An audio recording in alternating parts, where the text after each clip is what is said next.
Hi, I'm Tim Sir. In today's IT landscape, the primary goal of organizations is to deliver value through the development of innovative applications. This is relevant not only for purely digital enterprises but also for those transitioning from traditional monolithic systems to more agile microservices. This shift impacts a variety of areas, from cutting-edge generative AI and machine learning to established platforms like Java and .NET. Red Hat OpenShift, an enterprise container platform, is essential for many organizations. It offers a powerful platform that combines container orchestration, developer tools, and a robust ecosystem. It's a platform for enterprise standardization. It simplifies, secures, and accelerates the entire application development process, making it an invaluable partner for any organization in today's digital landscape. Today, I'm excited to demonstrate the power of Red Hat OpenShift in driving a variety of innovative applications. I am going to explore this by presenting 3 distinct demos, using both the OpenShift Standard and OpenShift Data Science environments available in the Red Hat Developer Sandbox.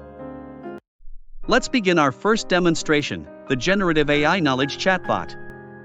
We'll take a quick look at the technology that powers our chatbot, which has been developed using OpenShift Data Science. The chatbot relies on 4 main components. GPT from OpenAI, this is the core of our chatbot, acting like its brain. It allows the chatbot to understand and respond to your questions. GPT operates within the robust and adaptable OpenShift Data Science platform. LangChain Python library, this tool enables our chatbot to engage in intelligent conversations. Think of it as teaching our chatbot how to talk smartly. Chroma, here we store all our data in the form of vectors, which is similar to a high-tech library. This setup ensures that the chatbot can quickly find the information you're asking for. Streamlit, this is the user interface of our chatbot, the part you interact with. It's a sleek and user-friendly interface that makes chatting with our chatbot a smooth experience.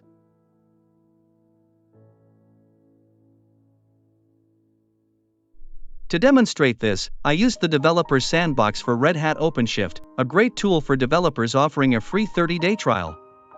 This platform grants users access to both Red Hat OpenShift and OpenShift Data Science environments, making it perfect for conducting demonstrations like the one we have today. One of the key advantages of the OpenShift platform is its capability to enable GPU access for containers. This feature is crucial as it allows the deployment of containers capable of leveraging GPUs for both training and inferencing purposes. Let's explore the 3 key uses of our generative AI chatbot, each showing its impressive features. First off, I opened the OpenShift Data Science Jupyter Notebook. The first step was to select the OpenShift Data Science image. Next, I cloned my GitHub repository directly into the image. Now, you can see the Jupyter console. Then, I selected the terminal window to prepare for the build. I activated my Python virtual environment and installed all the Python packages listed in the requirements.txt file, using the pip package manager.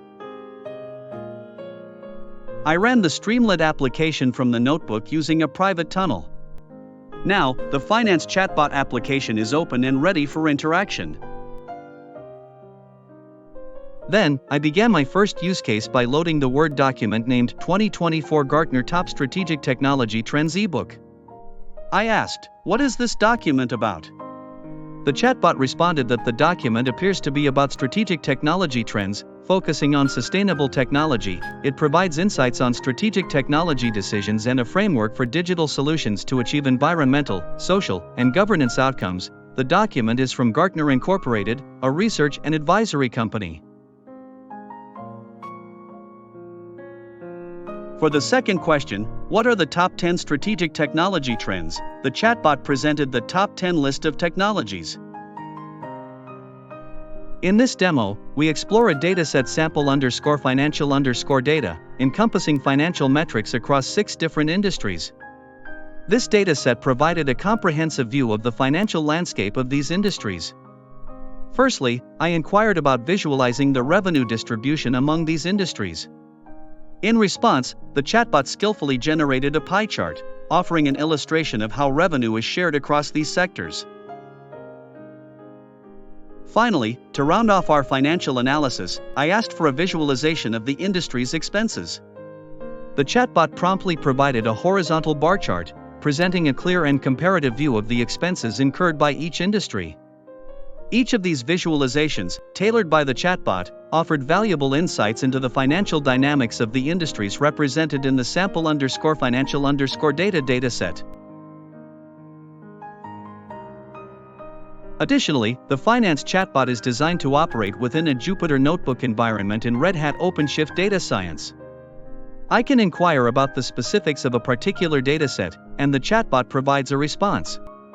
Let me introduce a second generative AI application that I've recently developed, running on the OpenShift platform. This application demonstrates its capability by aligning with users' personal interests and characteristics. Users can input details such as their occupation, age, health status, hobbies, and more, or they have the option to click a button that searches across social media platforms like LinkedIn, Twitter, and Instagram. The application then recommends products that match their lifestyle and preferences. This feature makes it an invaluable market research tool, helping businesses grasp customer trends and customize products to fulfill market demands. Now, let me demonstrate how this works. I'll input all the necessary details as shown. Based on this information, the chatbot will then recommend the insurance products that are best suited for my needs. This tool enables effective experimentation with your concepts.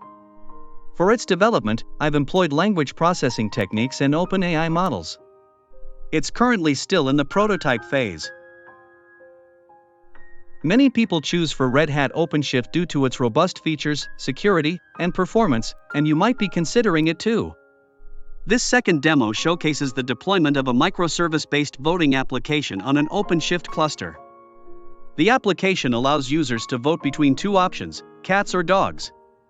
It leverages a mix of technologies including Python, Node.js, and .NET, and incorporates Redis and PostgreSQL for its messaging and storage needs, respectively. I start with a user-friendly front-end web application, developed in Python. This application offers a straightforward voting interface where users can choose between two options. After a user casts a vote, this vote is then sent to a Redis queue. The purpose of the Redis queue is to collect these votes temporarily, ensuring they're organized and processed efficiently. Next, we have a .NET worker. Its role is to retrieve votes from the Redis queue, process them, and then store the results in a Postgres database. This database is robust and persistent, thanks to being backed by a Docker volume, which ensures data durability and integrity. Completing our setup is a Node.js web application, which is responsible for displaying the voting results live. This part of our system demonstrates the dynamic interaction possible with our setup, as it allows users to see how their votes contribute to the real-time results. Through this integrated approach, combining Python, Redis, .NET, Postgres, and Node.js within a Docker and OpenShift environment, we achieve a seamless and dynamic voting application. After importing each deployment config, OpenShift begins the deployment of the corresponding application pods. You can verify the status of each pod and check for any errors through the OpenShift console. As you can see, all 5 pods are running. The voting application deployed successfully. For the final demo, I'll demonstrate deploying the Spring Boot Java Pet Clinic application. I begin by opening the Red Hat OpenShift console and selecting my project. Next, I import all my YAML files, setting up the OpenShift pipelines to get ready for the deployment. This process results in the creation of 2 pipelines. I then focus on the MySQL deployment pipeline. By clicking the Action button, I start the pipeline, successfully deploying the MySQL database server. Moving on, I navigate to the Pet Clinic pipeline to deploy the front-end application. All tasks in the pipeline are executed successfully, confirmed by the green status indicators. You can now see that 2 applications are deployed, the front-end Pet Clinic Java app and the back-end MySQL server, all visible in the Red Hat OpenShift Developer Console. Finally, by clicking the Root button, we see the Spring Boot Java application deployed and running. If you're planning to develop new pipelines, prioritizing the built-in OpenShift pipelines, also known as Tecton, for a cloud-native CI/CD approach is essential. However, the OpenShift container platform also provides built-in Jenkins for developing CI/CD pipelines. This Jenkins server instance is supported by Red Hat Universal Base Images (UBI), simplifying the setup of basic continuous testing, integration, and delivery flows. I'll demonstrate how to set up a Jenkins pipeline and deploy a simple app on OpenShift, having configured the pipeline with my GitHub account for deployment on my OpenShift Sandbox account. To showcase the integration, I configured a Jenkins pipeline within OpenShift.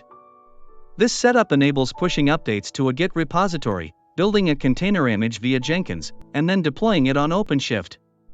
Initially, I used the OpenShift Sandbox environment to launch a Jenkins server, utilizing OpenShift's pre-configured image for Jenkins.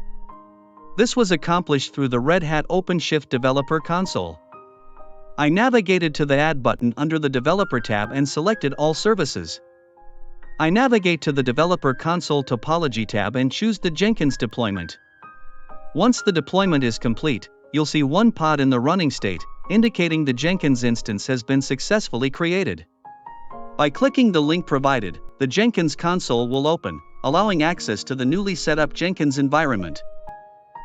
Next, I create a Jenkins pipeline that builds a container from my source code. For this demonstration, I use a sample Java project. It's a simple Hello World project that runs on Java EE. I open the Jenkins file. This pipeline will be modified to build, create a container image, and deploy to OpenShift. This step will compile my source code, package it into a jar, and place it in the target folder on our build server. Next, go to my GitHub account, open the webhooks section, and create a new webhook with the following specifications. Click Create Webhook. If everything is set up correctly, my Jenkins pipeline should run every time I push to my repo. Let's test it. Let's test my setup to ensure the Jenkins pipeline runs with every push to my repo. First, navigate to the servlet folder. Open simpleservlet.java, change the hello world string to hello Tim Lam, trigger the pipeline to, save the changes, and push them to my repository. Return to my build config, my pipeline, in OpenShift, click on builds, and select the newly started build to observe the pipeline stages in action. If it executes successfully, you will see a green status indicating the successful completion of the pipeline. You can also double-check by viewing the Jenkins console, which displays all stages of the build process, from the start, through building, creating the container image, to deployment, and finally to the end, as shown on the screen. Once it's completed, return to the topology view.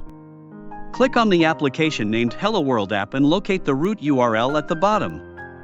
Navigate to this URL, and you should see the screen displaying your updated message, Hello Tim Lam, trigger the pipeline too. In this demo, I showed how to utilize a Jenkins pipeline for building and deploying a container image from Java source code, as well as configuring OpenShift with a build config to execute the pipeline via a webhook.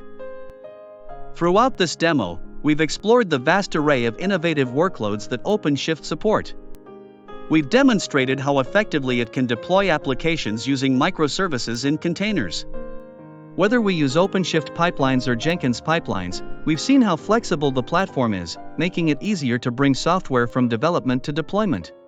The developer's sandbox has been a highlight, offering a great place for trying out new ideas, working together, and quickly turning concepts into reality. It's a place where innovation flourishes and pushes beyond the usual boundaries of technology. Thank you for joining me on this journey. In closing, OpenShift's true strength lies in its ability to simplify and streamline the deployment of complex applications, establishing itself as an indispensable asset for developers who prioritize efficiency, scalability, and the pursuit of innovation in the realm of cloud-native technologies.